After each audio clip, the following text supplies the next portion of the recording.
Hello and welcome to another edition of the Gravestone Pros here, North Country Memorials. I am so glad that you have joined us today. It's going to be a good day. We've got a ton of stuff going on. Dad's got this Sandblaster all torn apart, as well as many other things happening around the shop. So it's going to be great. Come along!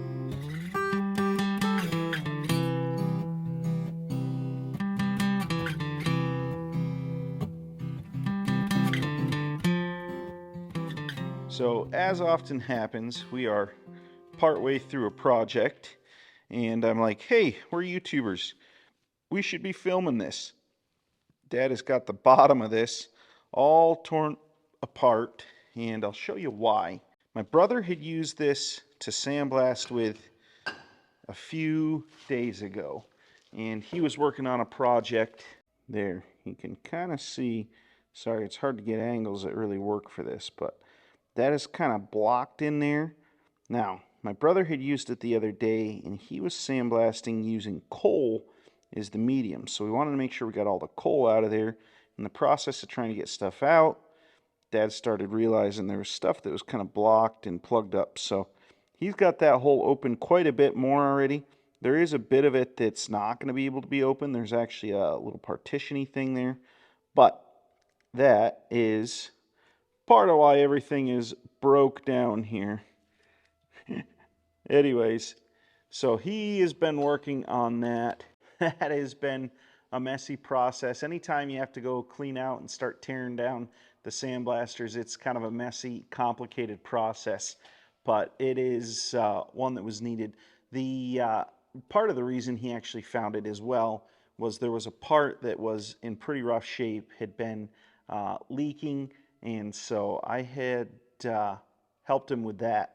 The threads on this that the aluminum was into was in pretty rough shape, and that was, I don't know how we ended up having to heat it, but it came off hard. So anyways, Dad's gonna work on getting this put back together, and then he's gonna work on this stone here, but that will be in a video in a few weeks. All right, so Dad has got this almost back on and ready.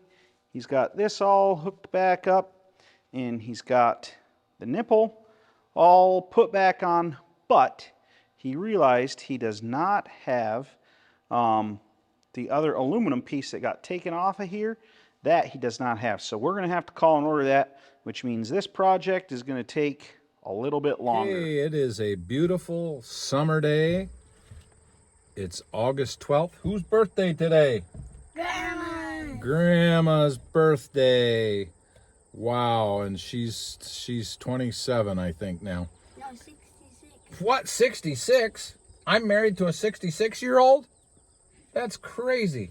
Anyway, as we often do, when we work with monuments, sometimes in the shop, sometimes on the road, we take grandkids along because we want to, and we enjoy being together, and we want them to learn how to work and what all that's like.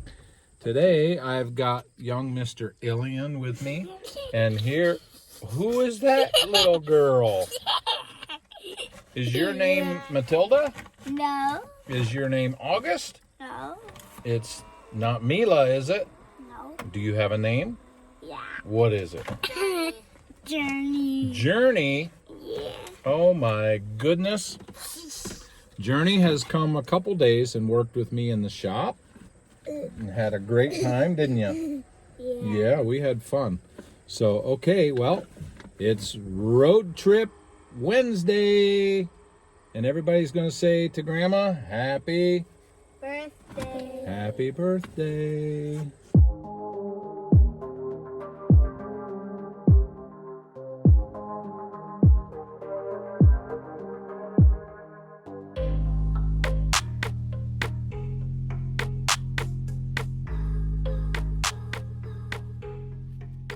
Okay, that monument is done. My helpers did a great job, and now we are off to to set a second stone, right? Yeah. Where are we going? What cemetery? I don't know. Wildwood Lions Falls.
I had planned this week to talk a little bit more about skin frost outline letters, but because the blaster never got fixed, we never got any farther on it.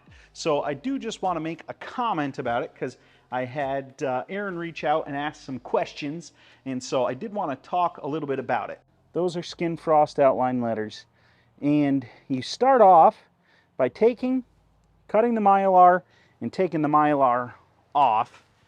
Then you frost it, then you glue it, put it back in, and then you V-sunk a line around it. It's a two-step process, and that is what gives you a nice, defined, crisped edge. If you do a single-step process, it rounds those edges. We've tried that before. Does not work well.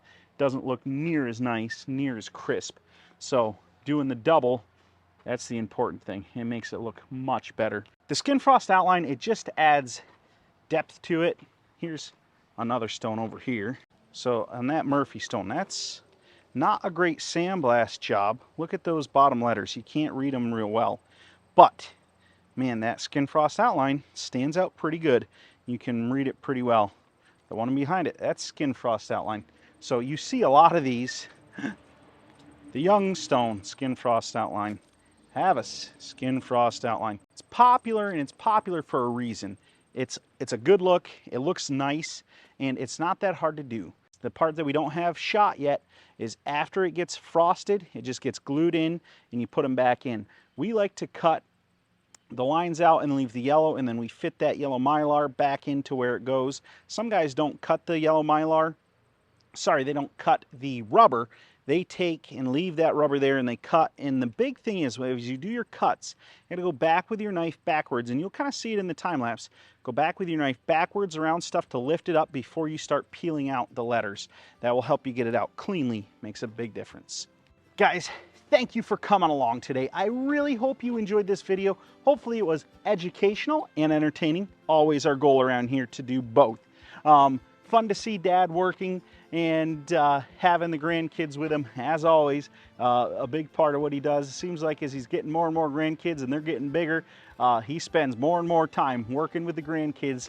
Doesn't spend much time working alone anymore. And you know, that's a beautiful thing. That's probably one of the better parts of us doing what we do, being just a smaller two-man operation. He has time and energy to put into the next generation coming. It's always worth it, even though it takes a little longer, makes things a little slower sometimes. But now we got Castle, the oldest grandson, and even my son, Champion. Man, they're getting better, and they're getting to the point where now it's starting to return the favor, because they're actually helping production go faster nowadays at 12 and 13. So it's worth the investment when they're young, because the payoff is great as they get older.